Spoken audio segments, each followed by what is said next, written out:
LCARA Ham Radio presents a Time Machine Tuesday vintage video release. Well, g'day folks. Today on LCARA Ham Radio, we're going to be taking a look at a power distribution unit that we've installed at our 88 main repeater site that we can control remotely over the internet. That's what's coming up next on LCARA Ham Radio.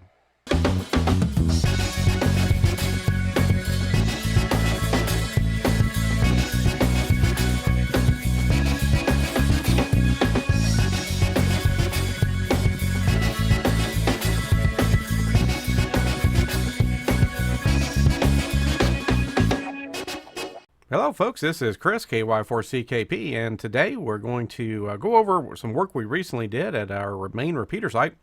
And so we got together at worldwide headquarters. A few of us had a good group that day.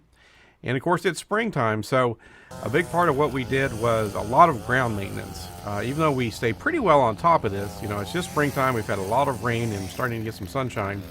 And the grass was growing, the weeds were growing. We had some limbs that finally got big enough we needed to trim them away from our guy lines. A couple of small trees, in fact, we needed to take down.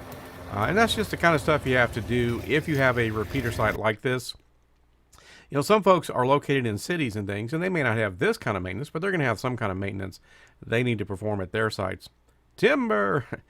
But Brian, KY4BDP, and I, we were in the shack on this particular occasion, and we were working to install a new piece of equipment, a power distribution unit from CyberPower. And so what we wanted was the ability to be able to reset equipment over the internet. Now that we have internet at this location, which we've wanted for several years, we can now put in a unit like this and be able to reset equipment from home, even when he and I travel for work or whatever, and try to take care of problems that may come up. Sometimes that's all you need, is just to reset a piece of equipment. And this will help us do that without somebody having to roll up the hill there and go in the shack and do that.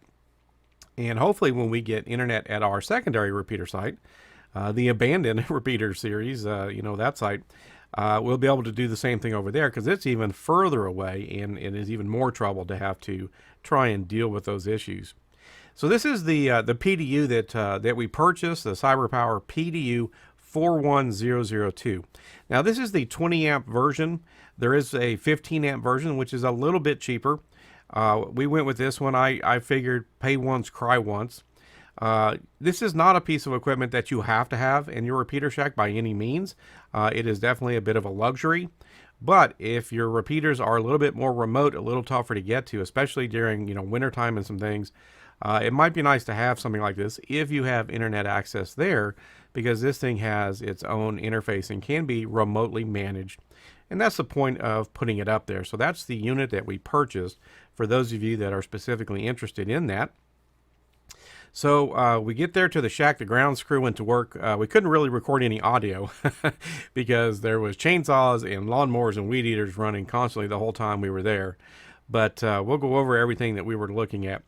We had the CyberPower PDU here, and because this is the 20 amp version, it has power adapter there with the angled plug for 20 amp outlets. So there you can see we have 20 amp outlet rated outlets in our shack.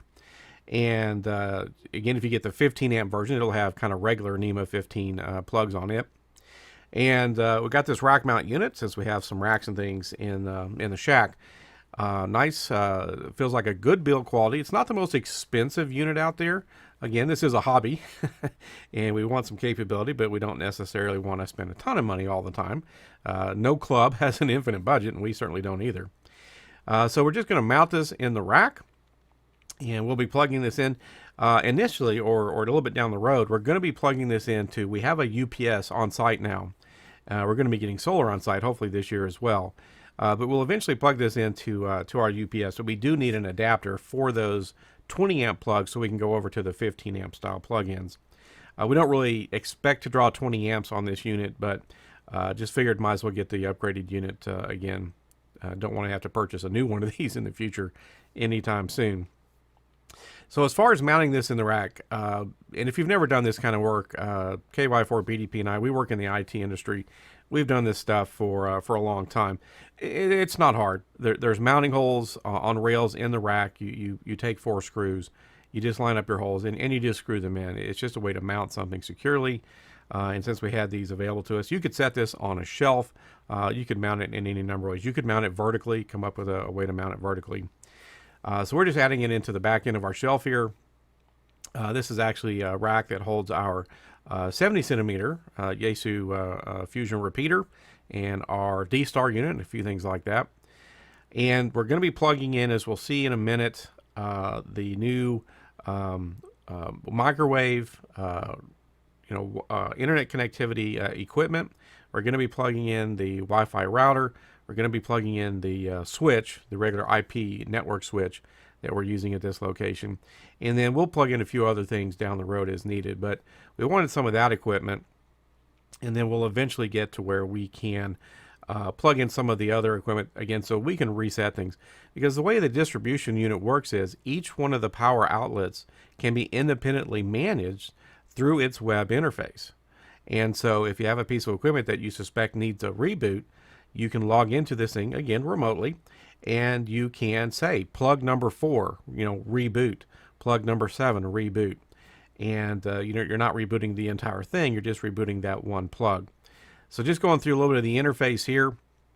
Pretty simple local interface, and then it has a web-based interface if you're on the network, or even if you can come in over the internet, which we have a secure VPN, so we can do that and get to the equipment remotely. Again, it seems like a pretty nice unit. Can't wait to use it more and more, and hopefully it will save us some trouble down the road. Again, not terribly inexpensive, but potentially a time saver. Uh-oh. Looks like we're being invaded by our nemesis, ham hacker Randy. Let me see if I can kick him out of here. All right, there he goes. All right, yeah, you got to watch Randy. He'll try to spy on your operations when he can. So, so far it seems like a decent unit. We've got our remote connectivity set up on that, and we'll be adding more things to the switch ports on this pretty soon. It's got eight switch ports on it. Of course, really not much of a load right now. Here we're just transferring the first set of devices we're going to plug into this. We'll probably end up using almost all those power ports at some point. But right now, again, it's the connector for the microwave internet. That's that little box with the white power cord right there. Then we're going to connect the local Wi-Fi router and the local switch that we have. Those are the first pieces of equipment. So we really hope that this is going to help us to manage our remote locations going forward, because we have had a few issues, as anybody would if you're maintaining your equipment and your repeaters and things. In fact, KY4BDP Brian had to go all the way out to our Monticello site, and that's probably a 45 minute drive to go up the hill out there and just to reboot a piece of equipment. And it's the kind of thing you have to do, but we're going to try to make that kind of simple maintenance a little bit easier for folks, where we could do this from anywhere in the world, really, certainly anywhere in the country, because once you get on the internet, you can take care of that. So here we just got a nice close-up just showing we only got a little bit of equipment plugged in, so there's almost no load still, but it'll just cycle through this. It'll show you the current input and output from the current use perspective, and then if there are any alerts on any of the plugs, it'll let you know that, and then it goes to power save mode. I wanted to kind of start wrapping this video up and just finish off with this is just a quick screen capture out of the manual for this, and just to kind of show you, because this kind of gives you an idea of the web interface. Again, it has a web interface that you can get to if you have a computer hooked up on a local connection, local network, or again, if you can set things up to where you have a remote connection like we do. Again, you can go in there and you can do various kinds of configurations and maintenance and monitoring and things, even from anywhere really on the internet. And so when you have club members that are maybe in charge of helping to maintain your equipment, and maybe they work or they travel and whatever, again, it would be nice to be able to do this pretty much anytime, anywhere. And so that's one reason we wanted to go with this unit. Not terribly inexpensive, but we felt like it was going to really help us improve our ability to maintain our equipment. And once we got internet at this location, it opens up a lot of doors. In fact, we had a recent hands-on with LCARA, which we do once a month, and we talked about and kind of brainstormed with our club members, what are some of the things that we would like to do, and now that we are able to do, now that we have internet access at this site, and we're excited to get internet access to our secondary site as well, because it'll open up these kind of maintenance types of capabilities, but other activities, DStar and C4FM and DMR and all kinds of potential activities. We now have an APRS unit up here, things like that. So we're going to start wrapping this one up, folks. This is Chris, KY4CKP, for the Lake Cumberland Amateur Radio Association. Stay tuned for our future videos. We have videos every Friday and occasionally, like this one, on a Wednesday. Check out our website, LCARA.net, and of course Facebook and Instagram. We will see you folks in the next video, 73.